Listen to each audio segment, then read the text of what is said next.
Going to be my nurse? Anybody? Okay, very good. And you're fine there because, nurses be sitting at the front desk, and they're looking at charts or, taking orders from the doctors or whatever.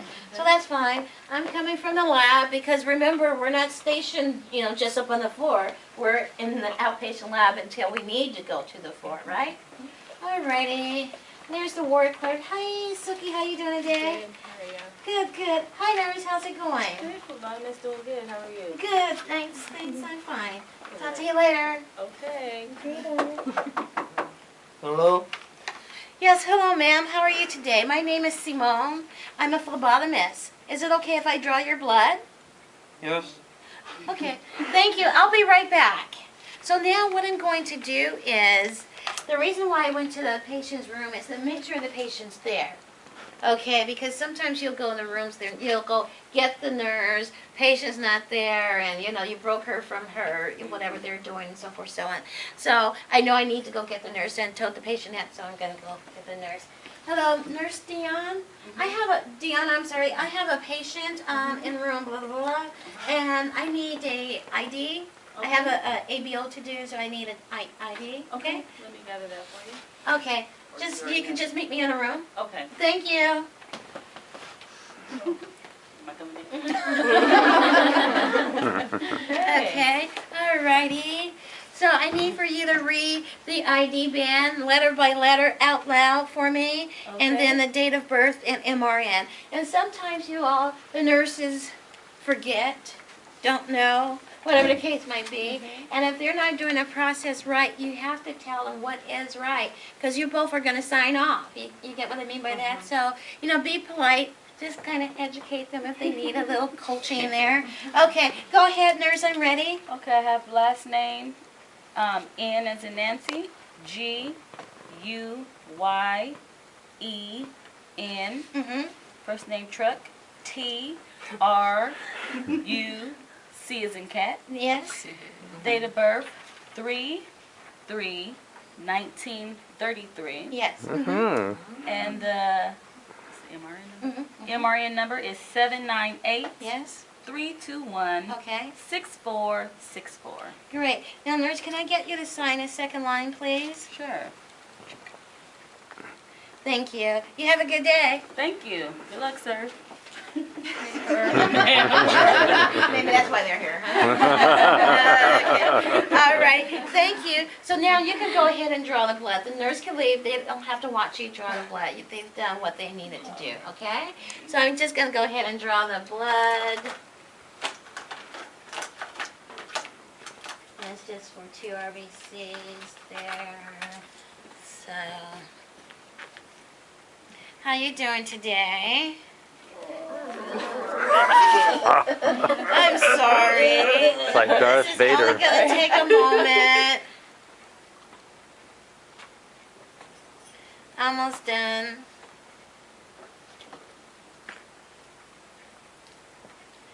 I noticed I didn't think you can hold this on yourself, so I'm just going to put a bandage on it, okay?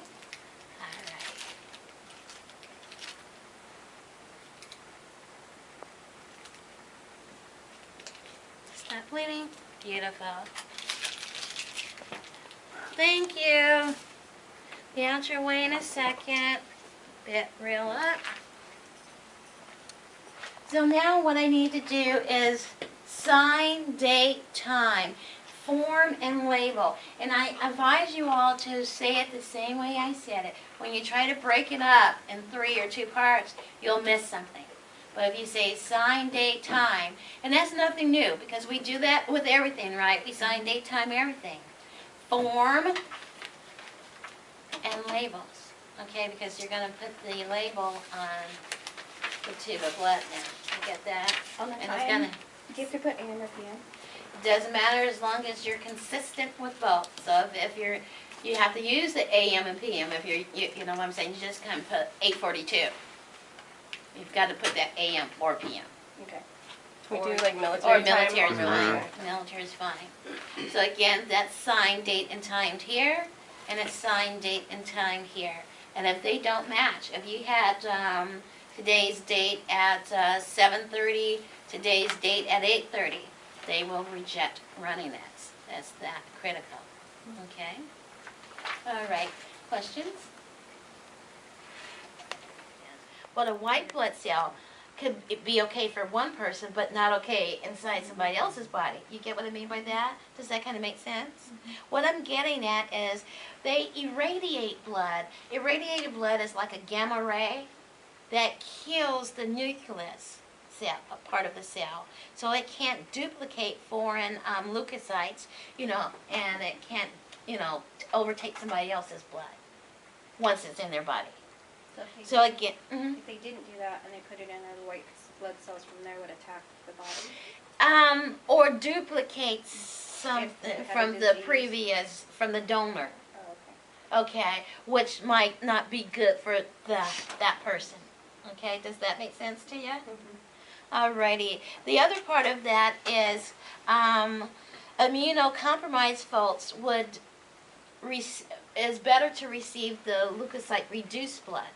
If you have any immune compromise, and whatever am I talking about when I say immune compromise? HIV, Okay, HIV, is that? hepatitis, Yeah. leukemia, I'm sorry? Leukemia, could it be burned patient? chemotherapy. Chemotherapy, exactly. Very good, very good. And keep in mind the reason why they want CMV negative blood is 70% of people have a form of oral herpes.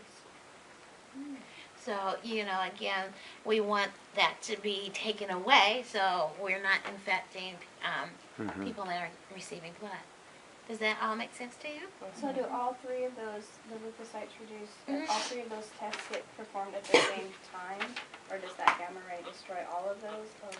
I really don't know that process of that, if it's all at one time or if it's a process in itself. Okay. All righty. What does CMV stand for? Cytomegalovirus. Is that a bloodborne pathogen? Yes. Yeah, we're going to learn that because HIV, Yep, Beverly will be here Bev Sims soon. is coming in today. Does that all make sense to you? Okay, very good. So now what I want to do is kind of like mock the procedure for you, okay? Now I'm going to pretend that I'm actually going to be drawing this blood and go fill out the paperwork inside a hospital. Okay, you think a doctor's going to fill out paperwork? No. It could be the nurse, or who else does the, there's a title for a person that does the Clerk. ward clerk. Ward clerk. Okay, fills out the paperwork. Another name for a ward clerk would be HUC, hospital unit clerk, or unit secretary, okay? They're the ones that fills out the paperwork always, okay? So again, who will fill out this paperwork? The ward clerk. Very good. And we have to check, everybody's double checking somebody else. You get what I mean? So we have to read this and make sure it's filled out appropriately. And of course, it would need to have a patient's full name, their date of birth, and an MRN number, okay? Now, on the lower part here, you'll see where it says on the very top, check one box only. You see that? Check one box only right here about midway. Right where my finger is.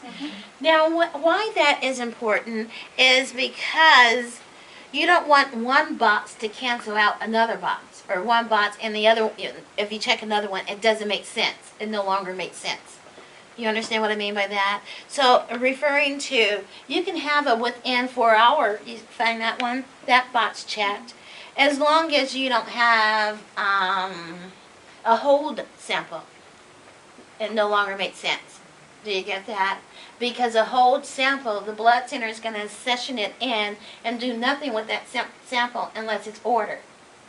If you have a type-in screen, then a blood center will type and screen a blood. But again, they won't try to package up units because no units are ordered. Do you get that? Yes? So again, make sure that one box doesn't cancel out another box. Okay?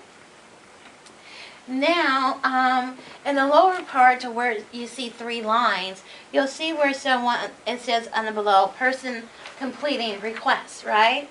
So again, who do you think will sign there? The ward clerk. The ward clerk. All right.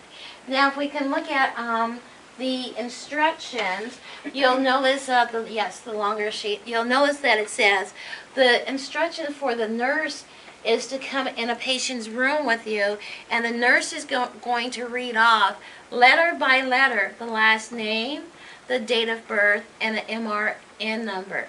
While the nurse is reading it out loud, letter by letter, the phlebotomist is looking at the patient name on a form and on a label and making sure it matches 100%. When she's reading the MRN number, looking to make sure it matches 100%. Date of birth, looking to make sure the labels and a form matches. You get that? Okay, so once the phlebotomist and the nurse agrees that is the ID, then the nurse is going to sign that second line. Okay? Then the nurse can leave. So they don't have to be there for you to draw the blood. Okay? Now, again, the bottom line, it says person drawing blood, date, and time. So that's going to be who? You. Exactly. So that's where you would sign. Now let's go to the far right of the form, top area. You'll see it's asking for the who's ordering the blood. So they want the doctor's name there, okay? Again, we're not filling out any information. We just have to make sure the information is there. Okay, we're double checking the ward clerk right now, okay? The next line you'll see it says diagnosis or procedure. So there you'll see maybe like a arrow pointing downward, HCT. What do you think that stands for? Put myself out there. Low hematocrit, very good. The next line is asking where is the, what's the telephone number for the patient inside your facility? Oh, excuse me, not the telephone number of the patient. Telephone number of the unit where the patient is located. You get what I mean by that? Where's the HUC? You know, because it's better that if the blood center had questions, that they can call directly to the floor instead of calling the lab, because if they had questions, we have to transfer them up where?